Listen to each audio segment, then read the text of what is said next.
Alright guys, thanks for watching the video today. And what we're going to be doing today is something a little bit different than what you've seen from Assassins for Hire in the past.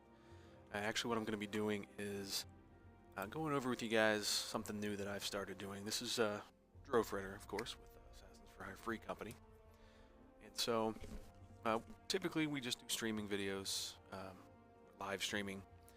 This is going to be a little bit different, so as you guys know, I just recently started streaming on Twitch, and Non-Narb has been streaming on YouTube for a while.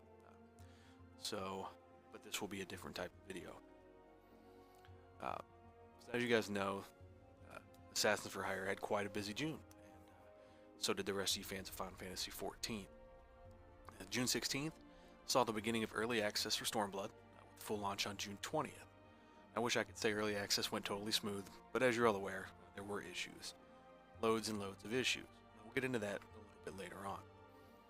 This will be the first in a monthly series of updates where I, or other members of the free company, run down our month in review. And oh, what a month it was. As June 16th approached, I was anxiously anticipating the release of Stormblood, but I was on a much needed break from the game due to grinding out those relics. I had to take a break. Now, Non-Narb and a few others continued their daily routines in the game, and the old Assassins for Hire dojo, as we call it, was pretty quiet and peaceful, as the release date for Expansion Pack 2 approached. Now, even though this recap is intended to just update the events for June, being that it is the 7th of July, I will also go ahead and cover the events up to kind of today. So get over it. Just kidding. So without further ado, I'll go ahead and touch on some Stormblood early access stuff and my thoughts on things. Stormblood's early access period was plagued with issues, but what new release isn't, right? From the 90k errors and server lag due to sheer number of people trying to play the game at the same time, it was a pretty tense situation. At an early point in the story, there were two instance duties that became a major point of contention among players. Harsh words were exchanged between strangers and harsher sentiments directed towards the developer, and even some major streamers, which is kind of crazy. Now, while some were lucky enough to clear Raban and Pippin EX, others like myself were not so lucky. Instead, myself and Non-Narb sought out other ways to enjoy the plethora of new content that was available to explore. We actually shouted for a ferry to the other side of the fringes and the peaks, and were able to attune to the teleport crystals there, and we wouldn't have been able to do that until much further into the story. And we found all the aether currents that were available to us in those zones that we had access to, which actually set us ahead a little bit. Now, eventually, Square Enix did announce to us that during the early access period, even into the launch period, the servers were subject of a DDoS, or a direct denial of service attack. Now, if you don't know what that is, essentially what it is when someone or a group of people flood the target servers with just a massive amount of data. Essentially what it does is tricks the servers into thinking that the traffic that they're experiencing is exceeding what they can handle, and it causes crashes and a lot of butt hurt. This is nothing new. Xbox Live and PlayStation Plus both have seen a lot of DDoS attacks bring their networks down. So hopefully, this is a reality, unfortunately, and it will probably happen to us on occasion. But let's hope that the occurrences of this are few and far between. Now, things were still shaky, but the end of the early access period did see people finally able to get past the bottlenecks, and for the most part, all was well in Eorzea. Now, the official launch, I can't talk, sorry about that. The official launch day was June 20th, as you're all aware, and by that time most of the major issues had come and gone. Now, there was still some lagging, and by and large things were pretty much business as usual. And issues aside, the expansion that Square Enix built for us, in my opinion, is excellent nearly every way. The zones are beautiful, the dungeons are fun and challenging, the trials were challenging, but not really punishing in a way that would piss you off and make you want to quit. No, I feel like they want to push the average gamer a bit more than they're used to, and I think that's okay.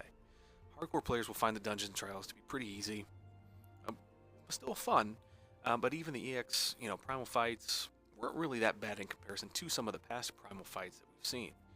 I felt some serious nostalgia though, while playing through the main story quests, especially in some of the zones like the Ism Steps and things like that, where they just looked like a lot of Final Fantasy XI kind of elements were kind of stuck in there, so it was pretty cool.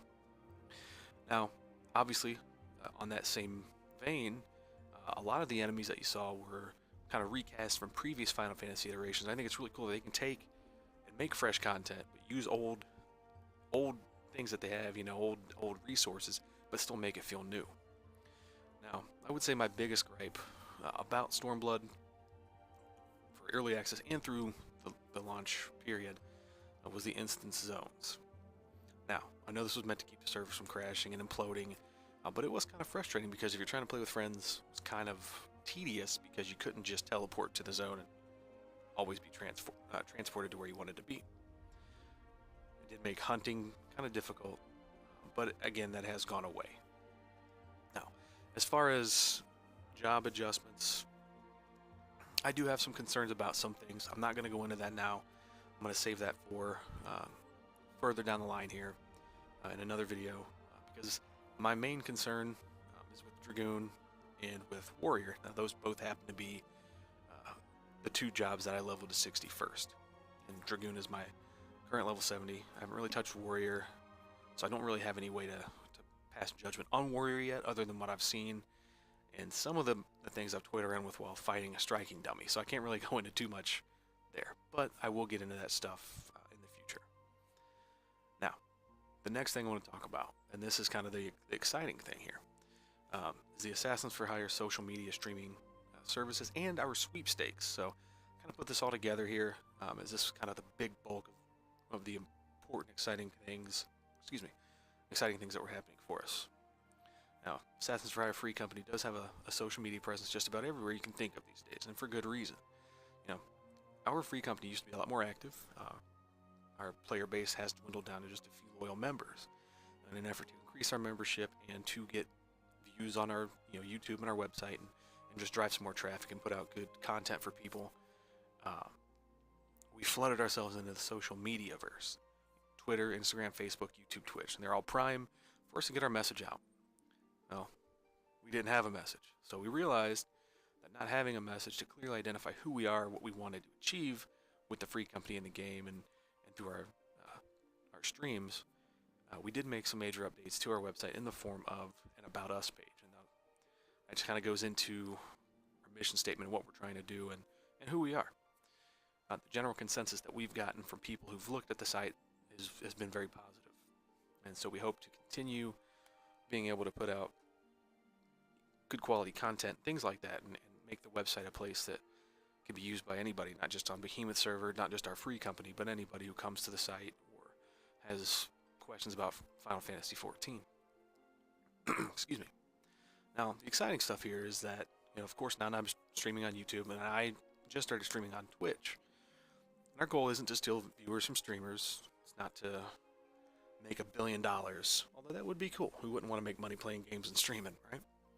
What we do want to do is build a community of like-minded individuals who want to game and have fun, and hopefully we can provide a little bit of entertainment in the process. Now, I'm only streaming on one monitor, so it does make things a little bit rough around the edges for me. In due time, I will be picking up a second monitor, so the technical side of things on the stream can remain separate from what you guys see, because that's a little bit embarrassing.